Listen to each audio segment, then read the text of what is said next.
movimiento adoran al Señor con nosotros, vamos a orar. Padre Santo, gracias por este tiempo que podemos estar en tu presencia.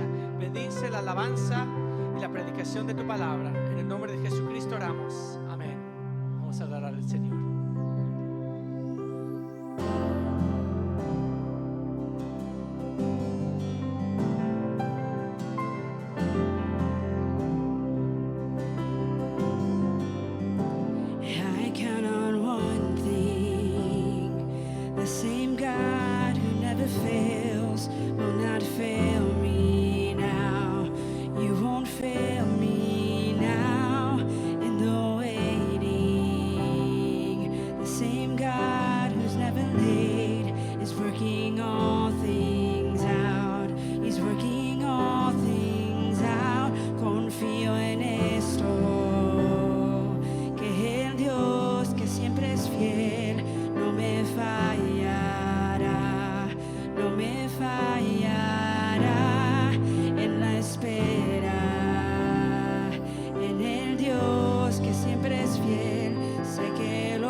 Sobre todo está,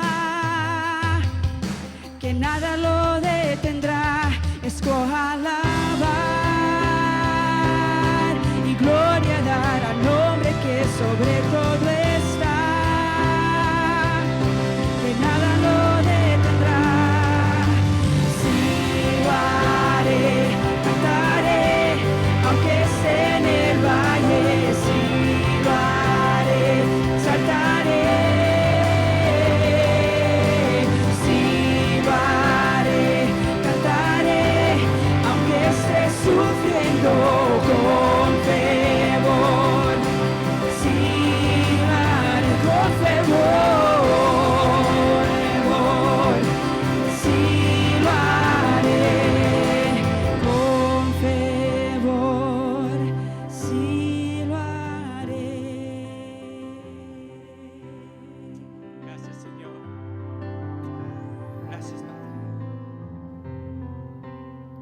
Gracias, Padre Santo, por esta mañana. Y como dice la canción, Señor, que tú nos das la voluntad y el poder de seguir adelante, Señor, y cantar en medio de nuestras circunstancias. Señor, yo oro por cada persona que está enfermo. Yo oro por Santo, por el mundo, por todo lo que está pasando en esta crisis. Señor, esté con cada persona, toda la comunidad médica, todos los camioneros, todos los que están trabajando para proveer todo lo que necesitamos durante este tiempo. Señor, y bendice a cada persona que está buscando de ti. Haz una obra nueva, que no seremos igual. Señor, oramos por las ofrendas y los diezmos esta mañana. Señor, bendice el dador alegre, Señor. Gracias por lo que estás haciendo y cómo vas a proveer durante este tiempo para cada uno de nosotros y tu iglesia. Oramos todo esto. Bendice la predicación de tu palabra en el nombre de Jesucristo. Amén y amén. Bienvenidos, gracias por estar con nosotros por medio de las redes sociales. Por favor, comparten este mensaje durante este tiempo. Hemos estado en una serie que se llama Plaga, Promesa y Propósito. Plaga, Promesa y Propósito. Y vimos la primera semana de esta serie, vimos cómo Dios usó una plaga en los primeros años de la historia de la iglesia cristiana para cambiar el mundo, para alcanzar el mundo romano que no conocían a Jesucristo. Dios usó ese tiempo para ayudar a su iglesia a alcanzar el mundo. Después vimos en semana número 2 cómo Dios usó una plaga para reformar y para alientar a su pueblo en los años 1500 por medio de un hombre que se llamaba Martín Lutero y la iglesia, los otros pastores, como Dios usó esa circunstancia para cambiar el mundo. Y esta semana estamos en semana número 3 y nos vamos a enfocar en cómo Dios nos ayuda a transformar y innovar en tiempos de dificultad. Cómo Dios nos ayuda a transformar y innovar en tiempos de dificultad. Porque tal vez estás en tu hogar y estás pensando, siento que estoy retrocediendo, tal vez en mi salud, estoy retrocediendo emocionalmente, tal vez espiritualmente, y voy a esperar hasta que pase esta crisis para que yo empiece a caminar de nuevo, a tomar pasos grandes de fe. Yo voy a esperar, tal vez sientes que estás en vacaciones durante este tiempo, pero Dios quiere hacer algo más grande. Él tiene un plan y un propósito para este tiempo de cuarentena en que nos encontramos. Quiero empezar con una historia que se encuentra en la palabra de Dios. Si tienen sus Biblias, vamos a estar en el libro de Hechos. Hechos capítulo 8. Hechos es un tiempo en la vida de la iglesia que Jesucristo ha ido a descender a la diestra del Padre Celestial, tuvo su resurrección y ha regresado al Padre Celestial. Y ahora los discípulos tienen el privilegio para compartir las buenas nuevas, las promesas, el Evangelio de Jesucristo por todo el mundo.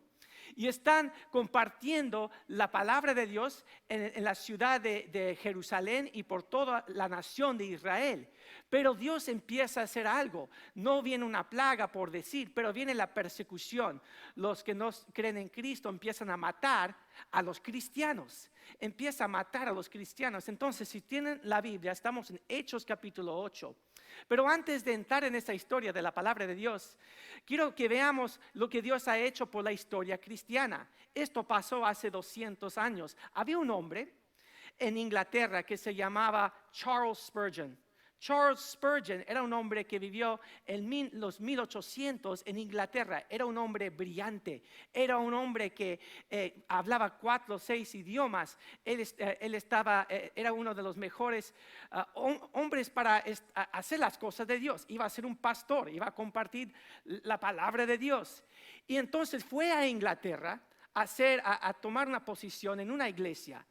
Y él tenía unos planes grandes, tal vez como tú tienes planes en tu vida. Tú tenías mucho que hacer, tenías una visión para tu vida, para este año, tal vez para el mes pasado y este mes, y todos tus planes han cambiado. Todo se ha puesto en un lugar de inseguridad, no sabes lo que está pasando. Y en la misma forma, Charles Spurgeon empezó a ministrar en esta iglesia y en el primer año de su ministerio, de su trabajo, vino una plaga de cólera, una epidemia de cólera que tomó toda la ciudad de Londres y mucho de Inglaterra. ¿Qué iba a hacer? Tuvo que cambiar todo lo que estaba haciendo, todos sus planes, todo lo que él tenía en su corazón para hacer para Dios. Y tal vez tú estás sentado en la misma forma y estás diciendo, pero Dios, yo tenía mucho que hacer por ti y ahora mis planes han cambiado, me estás forzando a cambiar lo que estaba haciendo. ¿Qué quieres hacer, Dios, en mí? Y él se encontraba en ese lugar. Y vamos a hablar por un momento, ¿por qué no cambia la gente? ¿Cuáles son las razones por las cuales tú no cambias y yo no cambio?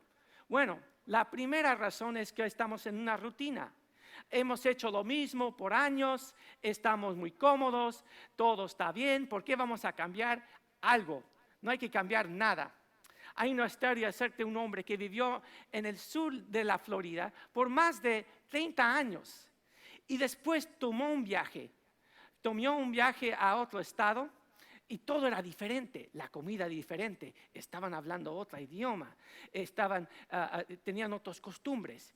Y fue con su hijo que ya era adulto y dijo, hijo, tenemos que regresar a casa, aquí la gente, yo no los puedo entender, la comida no es muy buena y yo no sé lo que está pasando, no entiendo todo lo de la cultura.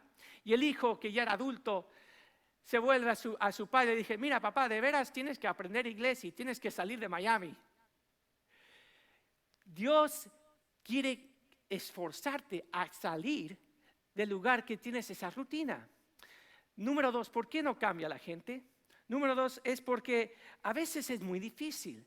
Es difícil el cambio. Nadie le gusta cambiar. Dicen que la educación es lo que todos quieren. Todos quieren una maestría, quieren un doctorado, quieren un bachillerato, pero nadie quiere hacer el trabajo, ¿verdad? Porque es difícil. En las membresías de gimnasio dicen que el 80% de las membresías del gimnasio nunca se usan. Piensen por un momento de eso. La gente está pagando y tal vez 30, 40, 50 dólares mensuales y dicen que solo el 80% de esas membresías tal vez lo usen una vez, tal vez una vez. Pero la tercera razón es que a veces el cambio es que nos va a costar mucho, nos va a costar algo personal y no queremos hacer el sacrificio. Y regresando en esta historia de Charles Spurgeon, él sabía que si él cambiara la forma que él quería transformar el mundo, le iba a costar mucho, le iba a costar su reputación, le iba a cambiar todo. Y cuando pasó la epidemia, la plaga de cólera por Londres, él hizo una decisión, dijo, yo no me voy a quedar aquí en la iglesia, en mi casa, yo voy a ir a visitar a todos los miembros y las personas de la comunidad. Y empezó a ir de casa en casa a visitar familias. Las personas estaban muy enfermos, habían personas que habían fallecido, estaba orando, estaba consolando esas familias. Y en ese momento Dios le mostró algo que no era parte de su visión. Dios estaba usando la plaga, el dolor, para ser parte de su transformación. Y no solamente de su transformación, pero cambiarlo para que Él podía ser parte de innovar y cambiar la forma de llegar a la gente. Y en ese momento, Charles Spurgeon oró y dijo, Señor, yo pensé que yo entendía todo lo que yo necesitaba hacer para alcanzar a la gente. Dicen que la gente no cambia hasta que el dolor de permanecer igual se vuelve mayor que el dolor de cambiar. Deja de decirlo otra vez. La gente no va a cambiar hasta que el dolor de permanecer igual se vuelve mayor que el dolor para cambiar. Tienes que tener esa necesidad para cambiar por la gracia y el poder de Dios, donde nos damos cuenta que yo no puedo permanecer en este lugar, tengo que cambiar y va a ser doloroso, pero es mejor de quedarme en ese lugar. Y eso es lo que Dios empezó a hacer en este pastor, y él iba a empezar un movimiento mundial en medio de una plaga. Porque no estamos en cuarentena, estamos en una temporada de incubación. Dios está haciendo algo en nuestras vidas. Y vemos esta historia, bien ahora la palabra de Dios, en Hechos capítulo 8, la iglesia está siendo perseguida por el imperio romano, está siendo perseguida por los que no creen en Jesucristo y empiezan a matar a diferentes discípulos de Cristo. Y estamos en esta historia en capítulo 4 del libro de Hechos, capítulo 8, versículo 4, dice esto: pero los que fueron esparciados iban por todas partes anunciando el evangelio. Estaban cómodos, era difícil, no querían cambiar, les iba a costar mucho, pero Dios los empujó por medio de esta crisis difícil para que fueran a salir de Israel y empezaron a compartir las buenas nuevas de Jesucristo, el evangelio, las promesas, todo lo que Dios quería hacer en la vida de una persona. Y salieron de Israel a compartir la palabra de Dios. Y dice que muchos creyeron. Pero siempre que nosotros tomamos ese paso de fe, que Dios nos empuja, cambia nuestra forma de pensar, la visión que teníamos por nuestra vida, llegan otras excusas. Yo tengo excusas y tú tienes excusas que vienen a tu mente. Aun cuando estás tomando esos pasos de fe, tú haces preguntas, tú tienes dudas, como yo tengo dudas. Y vamos a ver 3 de esas dudas en este mismo pasaje. Toman un paso de fe. Y la primera duda es esta: voy a fracasar si tomo este paso de fe. Voy a fracasar si trato de cambiar algo en mi vida. Y esto es lo que pasa, porque vemos que sale Felipe, el discípulo de Cristo, y sale a compartir la palabra de Dios con los samaritanos. ¿Quién eran los samaritanos? No eran judíos, no eran parte de la nación de Israel. Ellos pensaban que eran malas personas, que eran muy corruptos, que estaban siempre engañando a los judíos. Entonces los judíos, los que creían en Dios, no querían nada que ver con los samaritanos. Pero los cristianos salieron a compartir la palabra de Dios con ellos. Y vemos que Felipe tiene que hacer una decisión. Y en su mente entra esa duda: voy a fracasar.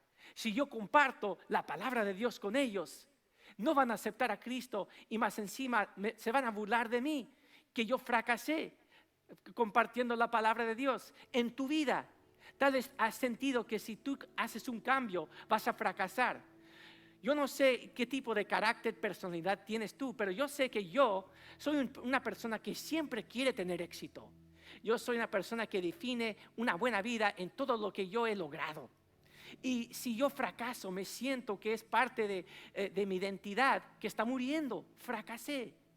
Y no sé qué tipo de personalidad tienes, pero a nadie le gusta fracasar. Pero deja hacerte una pregunta: si tú conoces a Cristo, si de veras eres un cristiano, eres heredero de Dios, ¿de veras puedes fracasar? No, porque Dios ya ha derrotado y tiene victoria sobre la muerte, sobre el diablo, sobre el mundo. Dios nos dio la victoria en Jesucristo. Entonces un cristiano realmente en las formas más importantes no puede fracasar. Y eso debe alentarnos, darnos el poder de decir: aunque yo fracase en esta pequeña parte de mi vida, yo tengo victoria en Cristo. Soy más que victorioso en el nombre de Cristo. No tengo que temer el fracaso, como Felipe sentía aquí en versículos 3 al 5. Y comparte la palabra y mire lo que pasa. Dice versículo 7: después muchas que tenían espíritus impuros salían. Estos salían con gritos, y muchos paralíticos eran sanos. Así que había gran gozo en aquella ciudad. Mira, mucho de lo que pasa en tu vida es porque has puesto el éxito como una de tus metas para tu gozo.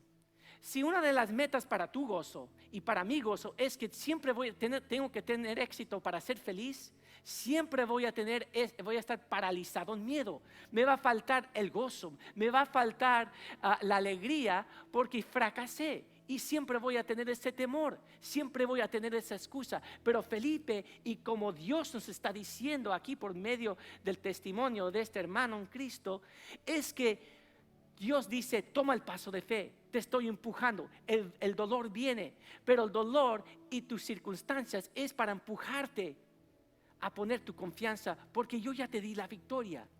Y tal vez voy a hacer algo poderoso, tal vez solamente es para enseñarte algo. Pero ya te di la victoria en Jesucristo. Dice la palabra de Dios. Me encanta este versículo en el libro de Romanos, que en capítulo 8 dice que somos más que vencedores en Jesucristo. El libro de Romanos habla acerca de todo lo que tenemos en Cristo, y al fin del versículo 8 dice, somos victoriosos por medio de Jesucristo. Toma el paso de fe, porque Dios quiere hacer algo. No importa si fracases por ese momento, Dios ya te dio victoria en lo que es más importante. Y tu alegría está basado en la victoria que tienes en Cristo, no en el fracaso del momento o el éxito del momento. Tu gozo se encuentra en la victoria que Dios te dio en Jesucristo. Pero la segunda pregunta lo vemos aquí en el mismo capítulo, porque tal vez dices, a mí no me importa fracasar o tener éxito, a mí lo que me importa es que a mí no me gusta que la gente se aproveche de mí. Yo odio que la gente se aproveche de una persona, que abuse, que está manipulando la situación. Y yo no quiero cambiar, yo no quiero hacer algo diferente, no quiero hacer algo porque alguien va a abusar de mí. Y vemos en capítulo 8, en versículos 9 al 25, que Dios empieza a hacer más obras y vienen los otros apóstoles, los discípulos, a hacer ministerio en Samaria con Felipe. Y viene una persona que quiere abusar, se quiere aprovechar de la situación. Yo sé que tú tienes a alguien en tu vida que quiere aprovecharse de lo que Dios está haciendo en tu vida. Tal vez te quiere engañar, tal vez quiere manipular la situación, tal vez está actuando como él está interesado en ti o en tu familia o en las personas que tú quieres, tus seres queridos. Y tú sabes que alguien va a venir a manipular la situación. Y esta es la segunda excusa que vemos que Dios nos da la respuesta. Dice, no tienes que temer las personas que te van a manipular, porque en este pasaje vemos que Dios estaba haciendo una obra grande y viene una persona que se llama Simón el mago. ¿Quién era Simón el mago? Era un samaritano que estaba haciendo santería, estaba haciendo brujería, estaba engañando a la gente. Y cuando él vio que de veras Dios tenía el poder por medio de los discípulos, que Dios estaba haciendo una obra nueva, él fue y él recibió, por decir, y hizo una profesión de fe, aceptó a Cristo, pero de veras no era sincero, era falso, porque él quería simplemente el poder de los discípulos para engañar a la gente, para manipular a la gente. Y vino en estos capítulos, vemos en versículo 9 al 25, vino a Pedro y dijo, dame tu poder, yo quiero sanar a las personas como tú, Pedro, y los discípulos. Dime el secreto. Yo sé que esto es algo para engañar a la gente, yo te puedo pagar. Y en ese momento Dios le da la sabiduría y el discernimiento a los discípulos y le dice, Dios te va a castigar, Simón. Simón, estás engañando, estás actuando como un mago, estás manipulando la situación, arrepiéntete. Mira, hermano, siempre va a haber una persona en tu vida que quiere manipularte. Si tomas un paso de fe, si quieres ser transformado por la palabra de Dios, va a haber alguien que te quiere manipular. Si te quedes en el mismo lugar, va a haber alguien que te quiere manipular. Si haces algo completamente diferente, te vas a otro país, va a haber alguien que te quiere engañar. Siempre va a haber personas que quieren abusar de ti. Pero gracias a Dios, Dios nos ha dado el discernimiento y nos ha dado personas para consolarnos, darnos su consejo en esos momentos. Eso no debe ser una excusa. Te estoy diciendo, no puedes ser paralizado y quedarte en el mismo lugar pensando que simplemente porque alguien se va a aprovechar de ti, que no debes tomar un paso. Pero muchas personas, tal vez tú has estado en ese lugar, no tomas ese paso de fe. Pero Dios tiene una promesa para ti. Dice que te va a dar sabiduría. Dice en Santiago, capítulo 1, versículo 5, dice, si a alguno de ustedes le falta sabiduría, pídale a Dios, que da a todos libremente sin reprochar, y se le dará. Es decir, que cuando nosotros oramos a Dios, Señor, yo no sé si alguien quiere aprovecharse de mí en esta situación, necesito sabiduría. Que Dios, la promesa de Dios es que nos va a dar la sabiduría. Pero tal vez dices, yo no necesito sabiduría, yo necesito personas alrededor de mí que me pueden ayudar, pueden consolarme, pueden darme sus consejos, pueden avisarme de una situación, algo que yo no puedo ver. Y Dios promete que nos dará a esas personas, que Él va a proveer todas nuestras necesidades. Filipenses capítulo 4, versículo 19 dice que Dios va a proveer todo lo que necesitamos en Cristo Jesús. Y podemos tener esa confianza que Él no nos va a abandonar, especialmente cuando nos damos cuenta y decimos, Señor, el dolor de quedarme en este lugar, no quiero retroceder en mi fe en este tiempo, quiero tomar un paso de fe. Y tal vez hay alguien ahí que se quiera aprovechar de mí, pero no importa, porque hay muchas personas que vas a mandar para ayudarme, alentarme, ayudarme a crecer, protegerme. Dice la palabra de Dios en Proverbios 11, versículo 14. Cuando falta dirección, el pueblo caerá, pero en los muchos consejeros está la victoria. Dios está dando la promesa que Él va a traer victoria por medio de las personas que pone alrededor de nosotros. Tal vez tú estás en tu casa y te estás haciendo la pregunta, necesito personas alrededor de mí para alentarme, animarme, aconsejarme. Y por eso Dios nos ha dado su iglesia, una familia. No es un edificio, no es a unas personas que se creen más santos que tú. No, es el pueblo de Dios que se reúne, que somos hijos de Dios, somos herederos y nos estamos levantando y protegiendo de las personas que sí hay en el mundo que quieren abusar de nosotros. No dejes que eso sea una excusa para quedarte en el lugar que te encuentras esta mañana. Dios quiere hacer algo diferente. Pero continuando en Hechos capítulo 8, eso no es la única excusa que vemos. La tercera excusa que vemos, por lo cual no cambiamos, se encuentra en versículos del 26 al 40. Del 26 en 40 hay una tercera historia. Y la excusa que vemos en esta historia es, yo no voy a cambiar, porque si yo cambio, si yo dejo que Dios me transforma, que empieza a innovar y a llegar a otras personas, a hacer cosas que nunca he hecho, voy a tener que convivir con personas que me caen mal. Voy a tener que vivir con personas que yo no me gustan, que no me caen bien, que siempre están, no los entiendo, es otra cultura. Entonces, aquí yo me quedo. Pero vemos en esta historia que estaba Felipe.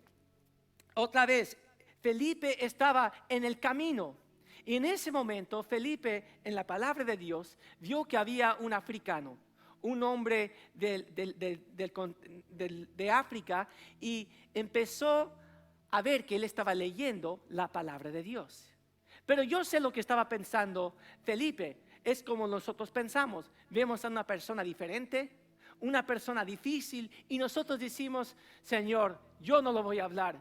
Dios, yo no voy a cambiar porque tengo que convivir con esa persona. Yo aquí me quedo. Y muchas veces perdemos la bendición, amigo, perdemos lo que Dios está haciendo porque no queremos convivir con otras personas. Y Felipe se encontraba en ese lugar, porque en ese tiempo los judíos de veras no tenían muchas amistades con otros países, menos los africanos. Había mucha guerra, había mucho de lo que estaba pasado, y en ese momento Felipe tuvo que hacer una decisión. Vio que este africano estaba leyendo la palabra de Dios, regresando a su país, y dijo a Felipe, que estaba caminando al lado de él, ¿tú entiendes esto? Dice que va a venir alguien a morir por los pecados del mundo. ¿Qué significa esto? Y en ese momento Felipe tuvo que hacer una decisión. Es la misma decisión que tú tienes que hacer. Y esa decisión es, vas a dejar el hecho de que tienes que convivir con personas que no entiendes, que son difíciles, que tal vez tienen otras costumbres. Dejar que Dios haga la obra sanadora y te transforme adentro. Puedes estar paralizado en miedo, pero no tienes que quedarte allí. Dios tiene algo. Entonces Felipe comparte la palabra de Dios, y este africano acepta a Jesucristo como su Señor y Salvador. Y estaba tan emocionado por el cambio en su vida, que él entendía su propósito y lo que Dios quería hacer, que en ese momento le dice a Felipe, mira, aquí hay un lago, yo quiero ser bautizado. ¿Qué significa ser bautizado? Significa tomar otro paso de fe y decir, yo quiero ser identificado. Cuando yo bajo por el agua y subo de nuevo, que yo estoy identificado con Jesucristo en su muerte, y cuando subo estoy identificado con su resurrección. Y este africano dijo a Felipe, yo quiero ser bautizado. Tal vez tú estás en un lugar y el paso que tú tienes que tomar es, tal vez necesitas ser bautizado. Tal vez después de esta cuarentena necesitas integrarte a un estudio bíblico. O tal vez es integrarte a un estudio de discipulado de los hombres o mujeres. ¿Qué es el paso que tienes que tomar? Dios está contigo. No tengas temor, amigo. Hermano, no dejes que en este momento el hecho de que tienes que convivir con personas diferentes que te paralice de lo que Dios quiere hacer en este tiempo. No tienes que retroceder en tu fe. Dios quiere hacer algo diferente. Entonces Dios salva al africano y Felipe aprende algo muy interesante. Aprende que Dios le va a dar un amor por personas que él no entiende. Que Dios le va a dar un amor por personas difíciles. Que Dios le va a dar un amor por una nación, una cultura que él no entendió. Hace más de 45 años, más encima 50 años, había un joven. Y este joven dijo, yo quiero ir a Latinoamérica a compartir la palabra de Dios. Entonces empezó a orar, empezó a estudiar, se fue a estudiar la palabra de Dios, se casó, fue a aprender español.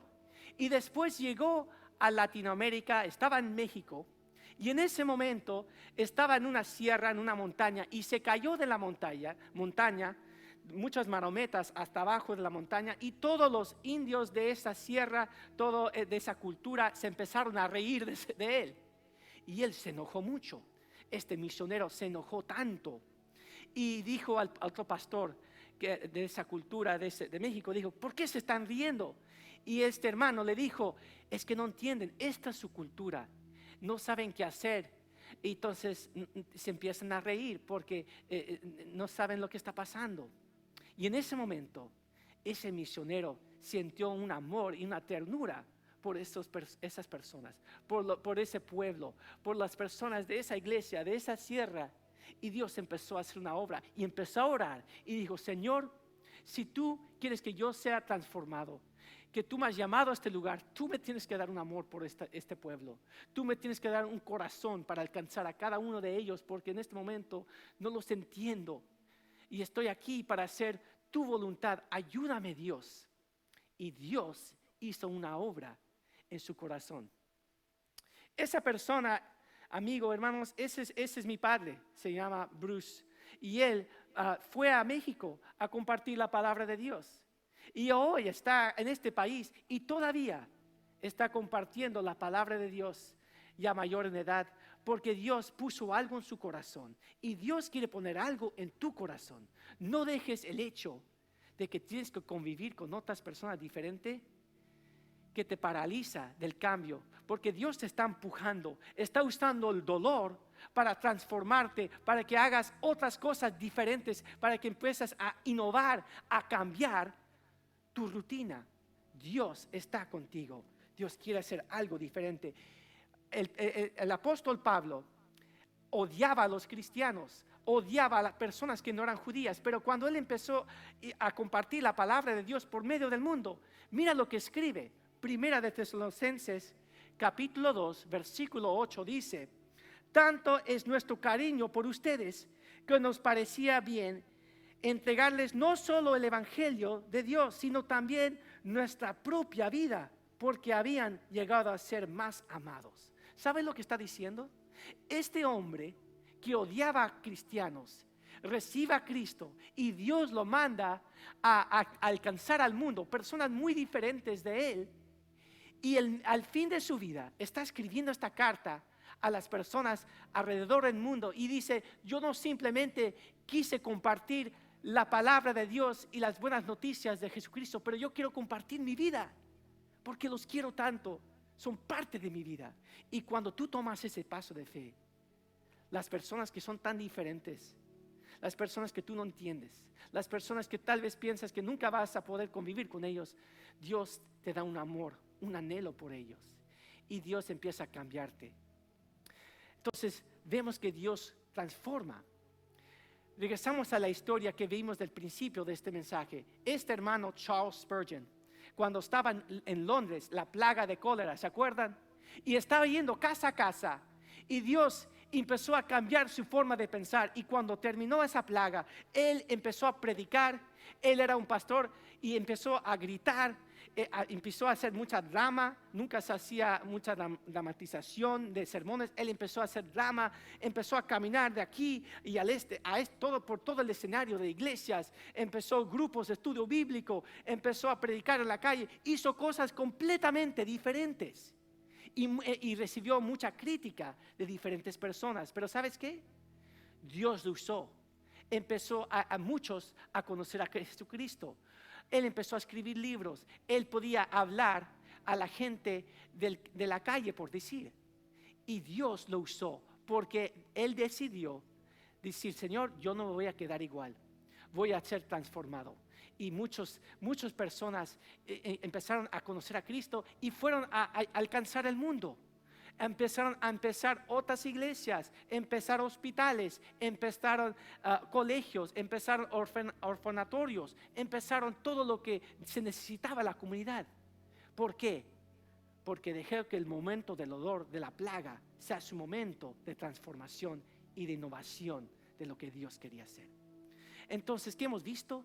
Dios usó una plaga en la primera semana en Roma para alcanzar al mundo. Dios usó una plaga para reformar y alentar al pueblo. Y número 3, como vemos esta semana en Hechos 8 y en la historia aquí de Charles Spurgeon, es que Dios usa el dolor y tal vez algo como una plaga para transformarnos y para ayudarnos a cambiar, innovar la forma para alcanzar a las personas que necesitan escuchar de Dios. Y Dios quiere hacer algo en tu vida. Y Dios está haciendo algo en tu vida. No tienes que retroceder en tu fe, porque en este momento Dios está haciendo algo importante. Gracias por estar con nosotros. Vamos a ir al Señor en oración. Oren conmigo. Gracias, Dios, por esta serie. Gracias que hemos visto por tu palabra y por la historia de la iglesia, de muchas personas que usaron ese tiempo de plaga, ese tiempo difícil, para alcanzar al mundo, Señor, para reformar su fe y, Señor, para ser transformados y para innovar, para alcanzar a personas que nunca escucharían de ti. Gracias por lo que estás haciendo en medio de cada una de nuestras vidas. Yo oro por el paso de fe, de transformación que cada uno de nosotros tiene que tomar. Que, Señor, te uses el dolor para transformarnos. Señor, que el dolor de quedarnos igual sea mayor que el dolor de cambiar. Que podemos cambiar por tu gracia, por tu poder y por tu Espíritu Santo. Y la promesa que tú vas a hacer algo importante. Que no dejemos que las excusas, Señor, nos paralizan del cambio que tú quieres en nuestras vidas. En el nombre poderoso de Jesucristo oramos. Amén y amén. Muchas gracias por estar con nosotros. Por favor, comparte este sermón en las redes sociales y nos vemos de nuevo aquí en Iglesia Movimiento.